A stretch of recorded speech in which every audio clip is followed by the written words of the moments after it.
সুন্নিয়তের পথে সুমন ভিডিও। সংগঠনের ষষ্ঠ প্রতিষ্ঠা বার্ষিকী উপলক্ষে ভৈরব পৌর জিল্লুর রহমান পৌর মিলনায়তনে অনুষ্ঠিতব্য মৌলা আলী রাদিয়াল্লাহু তাআলা আনহু কনফারেন্সের মান্যবর সভাপতি জনাব মোহাম্মদ শেফাতুল্লাহ সাহেব, সহসভাপতি হাজী হাবিবুর রহমান আক্কাস সাহেব, সভারত্ন আলহাজ মুজিবুর রহমান সাহেব, উদ্বোধক পীরে কামেল আলহাজ এ মাহবুবুল আল কাদরি সাহেব এবং আমার পূর্বে অনেক উলামায়ে কেরাম বক্তব্য দিয়েছেন, আপনারা শুনেছেন, তাদেরকে চিনেছেন। আমি সবার প্রতি শ্রদ্ধা নিবেদন করছি। আজকে ভৈরবে মৌলা আলী রাদিয়াল্লাহু তাআলা আনহু কনফারেন্স হওয়ায় আপনারা ভৈরববাসী কি খুশি না বেজার? কুলিয়ারচরবাসী কি খুশি না বেজার? এই প্রোগ্রামটিকে প্রাণবন্ত করার জন্য বিভিন্ন জায়গার তাহিরিয়া সুন্নি যুব সংগঠনের সভাপতি সেক্রেটারি ওনারা এসেছেন, হবিগঞ্জ থেকে এসেছে, আশুগঞ্জ থেকে এসেছে। সকলকে আমার পক্ষ থেকে মোবারকবাদ জানাচ্ছি এবং সংগঠনের বাহিরেও অনেক সুন্নি উলামায়ে কেরাম, পীর মাশায়েখ উলামায়ে কেরাম এসেছেন। আমি সকলকে উক্ত সংগঠনের প্রতিষ্ঠাতা চেয়ারম্যান এবং আজকের এই প্রোগ্রামের আহ্বায়ক হিসাবে সকলকে আমি আন্তরিকভাবে মোবারকবাদ জানাচ্ছি। আমি সংক্ষিপ্তভাবে শুধু এতটুকু বলতে চাই, রাসূল করিম সাল্লাল্লাহু আলাইহি সাল্লাম বলেছেন, আমি তোমাদের কাছে দুটি জিনিস রেখে যাচ্ছি, যদি তোমরা দুটি জিনিসকে আঁকড়ে ধরে রাখো তাহলে কখনো লাং তাদিল্লু, নফি তাকিদ বলান্দার ফিল মুস্তাকিল মারুফ, লাং তাদিল্লু, কখনো গোমরা হবে না, কখনো পথভ্রষ্ট হবে না। নাম্বার ওয়ান আল্লাহর কিতাব মানে কোরআন, আরেকটা হলো নবী পাকের আহলে বায়াত। জরগানা সুবহানাল্লাহ। রাসূল করিম সাল্লাল্লাহু আলাইহি সাল্লাম বলেছেন, আমার আহলে বায়াত হলো নূহ নবীর কিস্তির মতন। নূহ আলাইহিস সালামের কিস্তির মধ্যে যারা উঠেছিল তারা প্লাবন থেকে বেঁচে গিয়েছিল, যারা উঠে নাই তারা ধ্বংস হয়ে গিয়েছিল। রাসূল বলেছেন, আমার আহলে বায়াত হলো ওই নূহ নবীর কিস্তির মতন, যাদের অন্তরে ওই আহলে বায়াতের মহব্বত থাকবে। নূহ আলাইহিস সালামের প্লাবনটা ছিল পানি দিয়ে, আর আমরা যে উম্মত আছি জমিনে, আমাদের প্লাবনটা হলো বাতিল দিয়ে। বাতিলের মধ্যে এক বাতিল আছে ওয়াহাবি, আর একটা আছে সালাফি, আহলে হাদিস, জামাত, যারা নবী বিদ্বেষী যারা আছে তারাই হলো আমাদের জন্য ওই মহাসেন আইলা নার্গিস টর্নেডো ঘূর্ণিঝড় চাইতো আরো ভয়ঙ্কর প্রলয়ঙ্কারী। কথা বলেন ঠিক না? রাসূল বলছেন, যাদের অন্তরে আহলে বায়াতের মহব্বত থাকবে তারা কখনো পথভ্রষ্ট হবে না, আর যাদের অন্তরে আহলে বায়াতের মহব্বত থাকবে তাদেরকে কোনো ধরনের কোনো ভয়ঙ্কর বাতিল কর্তৃক তাদেরকে ধ্বংস করতে পারবে না, যদি তাদের হৃদয়ে আহলে বায়াতের মহব্বত থাকে। তাহলে আজকে সেই আহলে বায়াতেরই অন্যতম সদস্য মৌলা আলী রাদিয়াল্লাহু তাআলা আনহু, যার ব্যাপারে আমরা সকল উলামায়ে কেরাম যদি সারা রাত ব্যাপী যদি আলোচনা করি শেষ করা যাবে না। আরেকটি হাদিসের মধ্যে এসেছে, আসমানের মধ্যে যারা ভাস করে তাদের জন্য আকাশের তারকা হলো নিরাপত্তার কারণ, আর জমিনে যারা বাস করে আহলে বায়াত হলো ওই জমিনের মানুষের জন্য নিরাপত্তার কারণ। তাহলে যাদের অন্তরে আহলে বায়াতের মহব্বত থাকবে তারা কখনো গোমরাহ হবে না। এই যে মৌলা আলী রাদিয়াল্লাহু তাআলা আনহু, তিনি কে? আমরা তো অনেক লেখনির মাধ্যমে আজকে ওনার ফাজাইল তুলে ধরেছি, কিন্তু আসুন দেখি উনি দুনিয়াতে আসার আগেই একটা তথ্য আপনাদেরকে দেই সংক্ষিপ্ত।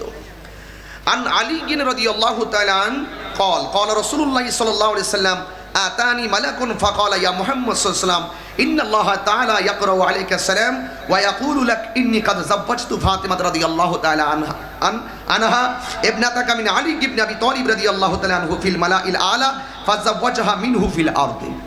অর্থাৎ এই হাদিসের মধ্যে এসেছে, রাসূল করিম সাল্লাল্লাহু আলাইহি ওয়াসাল্লাম বলেন, আমার কাছে ফেরেশতা জিবরাইল আসলেন, এসে বললেন, ইয়া রাসূলুল্লাহ ইন্নাল্লাহ তাআলা ইয়াকরাউ আলাইকা সালাম, নিশ্চয়ই আল্লাহ রাব্বুল আলামিন আপনাকে সালাম দিয়েছেন, ওয়া ইয়াকুলু লাক, আপনাকে বলেছেন, ইন্নী কাদ যাওয়াজতু, অবশ্যই আল্লাহ বলছেন আমি যাওয়াজতু ফাতিমা ইবনাতাকা মিন আলী ইবনে আবি তালিব রাদিয়াল্লাহু তাআলা ফিল মালাইল আলা, আলী এবং ফাতেমার বিয়েটা আসমানের মধ্যে পড়িয়েছি। সুবহানাল্লাহ, আর বড় করে বলেন না সুবহানাল্লাহ।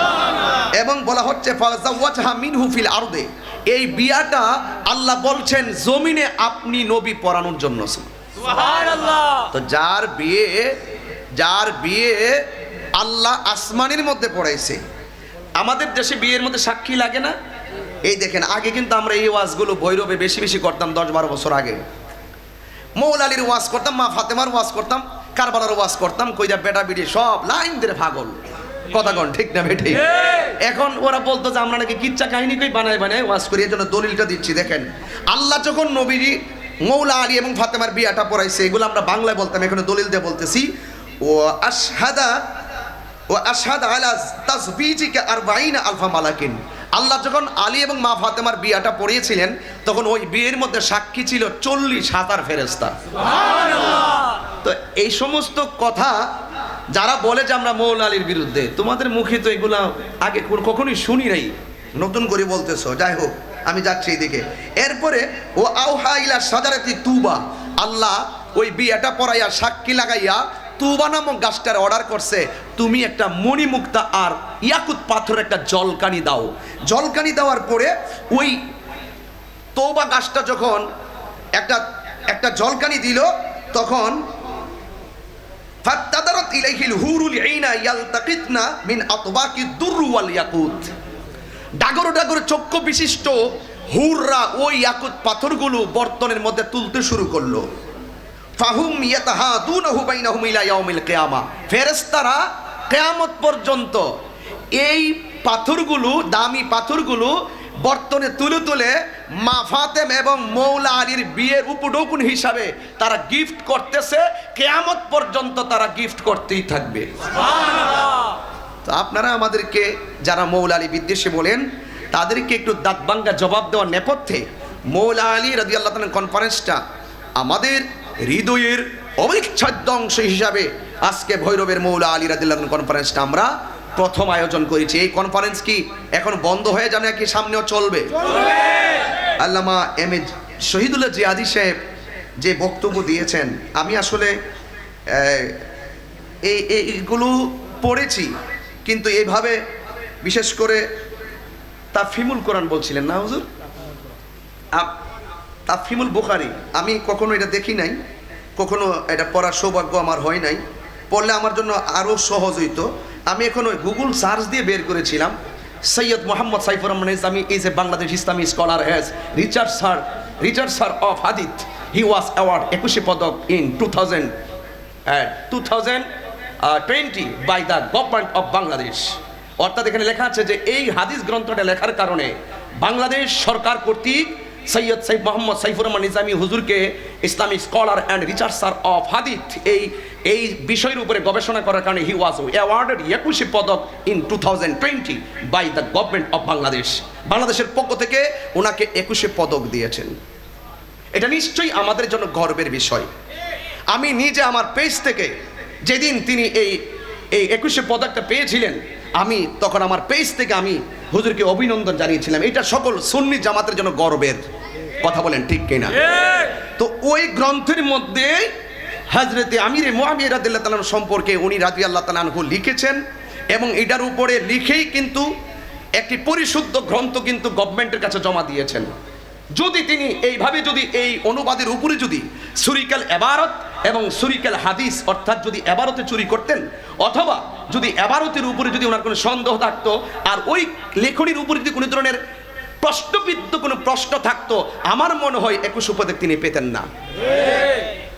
আপনাদের কথাই কিন্তু উনি প্রশ্নবিদ্ধ হচ্ছে সরকারের কাছে। আমরা কিন্তু এই বিষয়গুলো এখন তুলে ধরা অথবা বলা কিন্তু খুব প্রয়োজন হয়ে পড়েছে। আমরা চাই না যে একজন সম্মানী হাস্তি যিনি 21 পদক পেয়েছেন, উনি আমাদের নিশ্চয়ই মাথার তাজ। এখন আপনারা যদি এভাবে হযরত আমিরে মুআবিয়া রাদিয়াল্লাহু তাআলার বিরুদ্ধে কথা বলেন, তাহলে উনি প্রশ্নবিদ্ধ হবে, ওনার 21 পদক প্রশ্নবিদ্ধ হবে।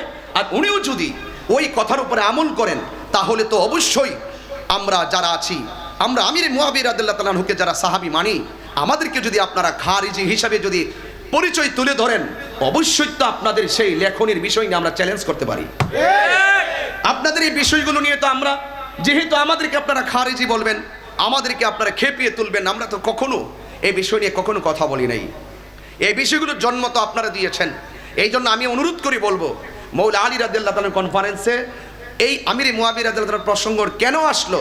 এই জন্য আসলো যে মৌলা আলী রাদিয়াল্লাহু তাআলা আনহুর মহব্বতের নাম দিয়ে যারা সাহাবা একরামদের বিরোধিতা করে, ওই তাদের মৌলা আলী রাদিয়াল্লাহু তাআলার মহব্বত দাবি করা, সাহাবাদের বিদ্বেষী হয়ে মৌলা আলী রাদিয়াল্লাহু তাআলা সাহাবী মহব্বত দাবি করা, এটা কখনো গ্রহণযোগ্য হতে পারে না। সেটা অযৌক্তিক এবং এটা একটা ভাউতাবাজি। কথা বলেন ঠিক কিনা?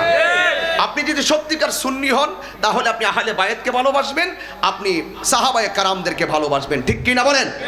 তাহলে আমি চাই এই ভৈরবের জমিনে গণ্যমান্য ব্যক্তিবর্গ যারা আছেন, আমি অনুরোধ করে বলবো যে আপনাদের লেখনীর মধ্যেই তো আপনারা লিখেছেন, এখনো তো কিতাবগুলো আছে, যদি কিতাবগুলো যদি আপনারা ভুল করে থাকেন তাহলে আপনি এগুলো আবার নতুন করে ছাপান। নতুন করে ছাপাতে গেলে তো আপনি যেই কিতাবের উপরে ভর করে 2100 পদক পেয়েছেন, এত বড় বড় সরকার রাষ্ট্রের বড় বড় কথা যে বলেন, আমরাও তো এই বিষয়গুলো নিয়ে চ্যালেঞ্জ করার মতন সুযোগ তো আমাদের আছে। আশা করি আপনারা আমাদেরকে সেই দিকে বেড়ে যাওয়া অথবা সেই দিকে এগিয়ে গিয়ে আপনাদেরকে আমরা আইনানুগভাবে অথবা রাষ্ট্রীয়ভাবে আমরা চাই না যে আপনাদের লেখনীটা প্রশ্নবিদ্ধ হোক। কথা বলেন ঠিক কিনা? আমরা মনে করি আপনাদের লেখাটা যথার্থ ছিল, সঠিক ছিল, এটাই রিয়েল ছিল। আমিরে মুআবিয়া রাদিয়াল্লাহু আনহু একজন সাহাবী ছিলেন, এটার উপর যদি থাকেন আপনাদেরকে আমরা স্যালুট জানাই। কথা বলেন ঠিক কিনা? যদি এর ব্যতিক্রম করেন তাহলে আমরা আমাদের আজকে শুধুমাত্র একটা মিস কল দিছি, আজকের অনুষ্ঠানে শুধুমাত্র একটা মিস কল, আর কিছু না। এত অল্প সময়ের ভিতরে এই প্রোগ্রাম ভৈরবের ছেলেরা যেভাবে করেছে, আমার মনে হয় আপনাদের বিবেকটা কি বলে। আজকে এখানে যারা এসেছেন সবাই যদি খারিজি হয়, সবাই যদি কাফের হয়, সবাই যদি জাহান্নামী হয়, তাহলে সুন্নি কেডা? এত বড় আলিম উলামা সারা জীবন তাদেরকে আইনে ওয়াজ নসিহত করাইলেন, এখন নতুন করে কইতিকা উতলাইয়া তুতলাইয়া উঠছে। এখন এগুলো কি কোন না কোন আমি কিছু বুঝি না। যারা আমাদের বিরুদ্ধে লেখনির মধ্যে উল্টাপাল্টা বলতেছে তারা অধিকাংশই মূর্খ, অধিকাংশই মূর্খ। যারা পেশদাদি মোল্লাগিরি করে, যারা বিভিন্ন শিয়াদের কাছ থেকে বানোয়াট কিছু তথ্য এনে ফেসবুকের মধ্যে প্রদান করে অতিরঞ্জন করছে। এই জন্য আমি বলবো, আমি কিছু গুগল মুফতি আছে, কিছু ফেসবুক মুহাদ্দিস আছে, কিছু ইউটিউব মাস্টার আছে, এদের যন্ত্রণায় আজকে ফেসবুক অতিষ্ঠ। কথা বলেন ঠিক না বেঠিক? তো আমি অনুরোধ করে বলবো, এখানে উলামা একরাম একটাই বলছে, যারা আহলে বাইতকে ভালোবাসে, সাহাবা একরামদেরকে ভালোবাসে, তারাই হলো সুন্নি। আমরা এভাবে ছিলাম, এভাবে আছি, কিয়ামত পর্যন্ত ইনশাআল্লাহ থাকবো। তবে আমার আজকের এই কনফারেন্সে আমি একজন আহ্বায়ক হিসেবে একটা সমাধানমূলক কথা বলি। সত্যিকার অর্থেই যদি আপনারা হযরতে আমিরে মুআবিয়া রাদিয়াল্লাহু আনহুর বিরোধিতা করেন, তাহলে আসুন আমরা এই জিল্লুর রহমান পৌর মিলনায়তনে আমরা একসাথে বসে ইনশাআল্লাহ আমরা এটা সমাধান করি। কথা বলেন ঠিক কি? আপনারা কে কে থাকবেন? আমি না, ওনারা যারা থাকবে বলতেছি আর কি, ওনারা যারা থাকবে আপনারা আমাদেরকে তালিকা দেন, আমরাও যারা থাকবো আমরা তালিকা দিব। প্রয়োজনে আমরা আজকের মাহফিলে যিনি সভাপতি জনাব মোহাম্মদ শেফাতুল্লাহ সাহেব, উনি অত্যন্ত সুন্নি দরদি মানুষ, নবী বান্ধব মানুষ, অলি বান্ধব মানুষ, অত্যন্ত সহজ বান্ধব মানুষ, যে জন্য উনি কষ্ট করেও এখনও তিনি বসে আছেন মাহফিলে। আমি অনুরোধ করব আমরা একই সাথে ছিলাম, একই সাথে থাকতে চাই। একটি উলামায়ে কেরামদের মীমাংসিত বিষয় নিয়ে আপনারা কেন টেনে এনে এটাকে নিয়ে আলোচনা করতে হবে? এইটা মানলেই সুন্নি, না মানলে সব বাতিল। একমাত্র আপনারাই সুন্নি, একমাত্র আমি হক, এটা ওয়াহাবিদের আলামত, এটা ওয়াহাবিদের আলামত। সবাইকে বাতিল মনে করা, সবাইকে বাতিল না, একমাত্র আমি হক, এই শব্দগুলা ব্যক্তিগত ক্ষেত্রে প্রযোজ্য নয়। আপনি মানুষ, আপনার ভুল হতে পারে। কথা বলেন ঠিক কিনা? এই জন্য সাহাবায়ে কেরাম আল্লাহর পক্ষ থেকে মাহফুজ এবং নবী আলাইহিস সালাম আল্লাহর পক্ষ থেকে মাসুম। এই দুইটা সূত্র হৃদয়ে ধারণ করে আপনারা পথ চলবেন। এখানে আমি জানিছি অনেক মা বোনরা এই মাহফিলে এসেছেন, সকল মা বোনদেরকে আমি আমার অন্তঃস্থল থেকে মুবারকবাদ জানাচ্ছি। এবং আপনারা আমার সাথে একটু নবী পাকের শান বলুন, ইয়া রাসূলুল্লাহ ইয়া হাবিবাল্লাহ ইয়া রাসূলুল্লাহ ইয়া হাবিবাল্লাহ ইয়া রাসূলুল্লাহ,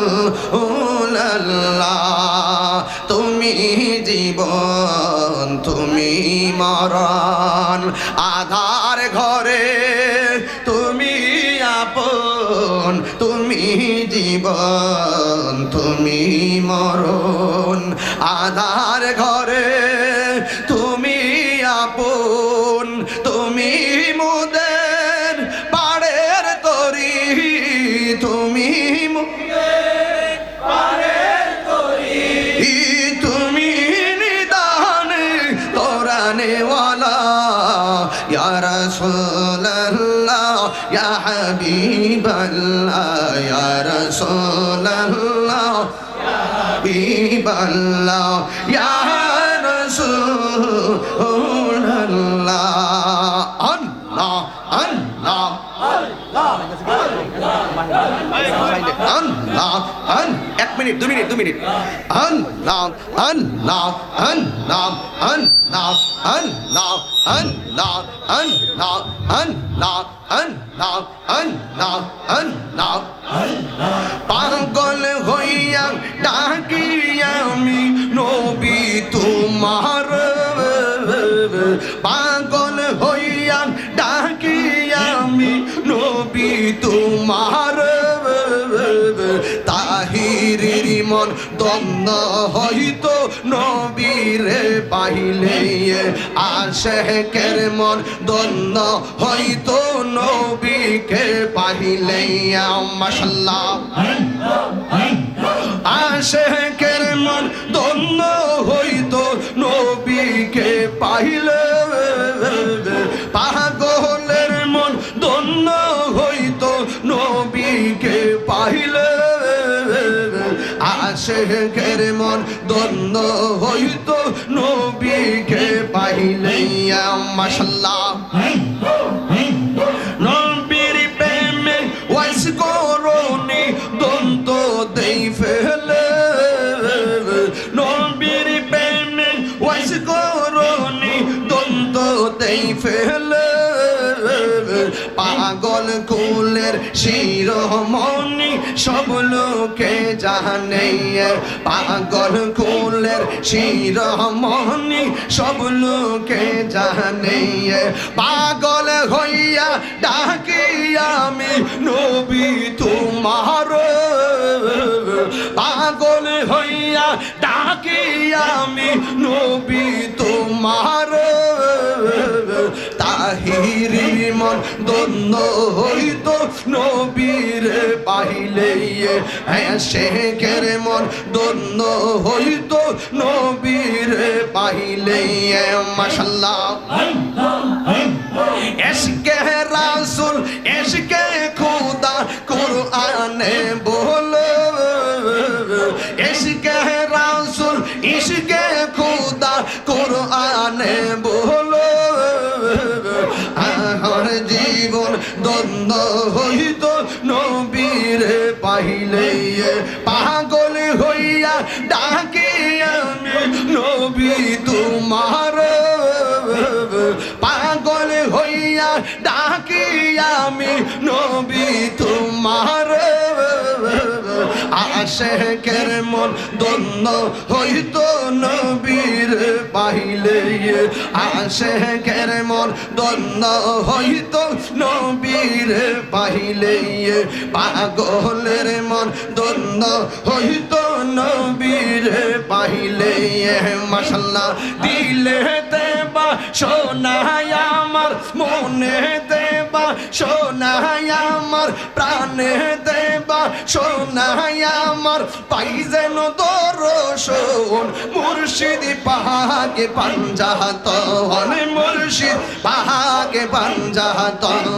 পাঞ্জাতন পাঞ্জাতন মুর্শিদ পাহাকে পাঞ্জাতন পাঞ্জাতন পাঞ্জাতন মুর্শিদ পাহাকে পাঞ্জাতন দিলে দেবা সোনায় আমার মনে দেবা সোনায় আমার পাই যেন দর্শন মুর্শিদ পাহাকে পাঞ্জাতন মুর্শিদ পাহাকে পাঞ্জাতন ববে আর নাই রে ডোর ববে আর নাই রে ভয় মুশকিল কুশানাম লো করিয়া যতন ববে আর নাই রে ডোর ববে আর নাই রে ভয় ববে আর নাই রে ভয় মুশকিল কুশানাম লো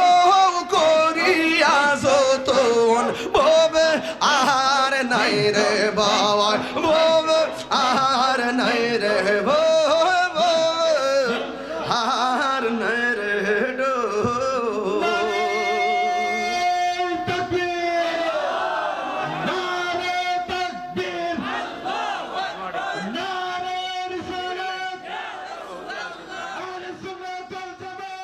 আসেন দাঁড়িয়ে নবীরে সালাম দিয়া